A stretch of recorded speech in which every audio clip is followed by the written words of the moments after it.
Waziri wa usalama wa ndani wa Marekani DHS Mokwien Morin amewasha moto mzito wa dharura wa kisiasa usiku huu baada ya kugonga ukuta na kukataa kabisa kurudi nyuma kufuatia hatua ya serikali yake kunyima visa ya kuingia nchini humo mwamuzi mashuhuri wa Somalia Omar Altan pamoja na mjumbe wa benchi la ufundi la timu ya taifa ya Iraq kwa ajili ya mashindano yanayoendelea ya kombe la dunia FIFA 2026.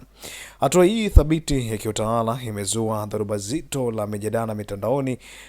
na miongoni mwa vyombo vya habari nchini humo, huku kukiwa na mpasuko mikubwa ya kimaoni kati ya mlengo wa kulia unaunga mkono doria hiyo kali ya usalama na mlengo wa kushoto unaona maamuzi hayo kama unyanyasaji dhidi ya wanamichezo.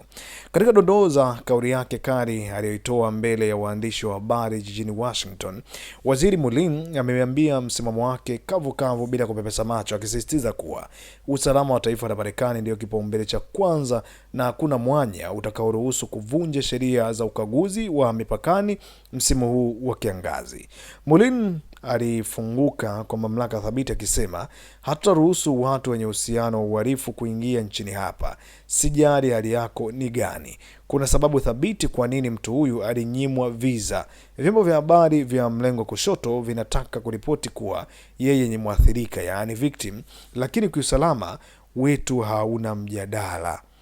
Mpasuko huu wa kiintelijensia na kiusalama unakuja saa chache tu baada ya shirika la mpira wa miguu barani Ulaya, yaani UEFA na CAF, kuvunja ukuta wa sintofahamu na kumpatia refa huyo wa Somalia Omar Altan kuchezesha fainali kubwa ya UEFA Super Cup mwezi Agosti nchini Austria, hatua inayozidisha maswali uwanjani juu ya utofauti wa vigezo vya kiusalama kati ya mataifa magharibi.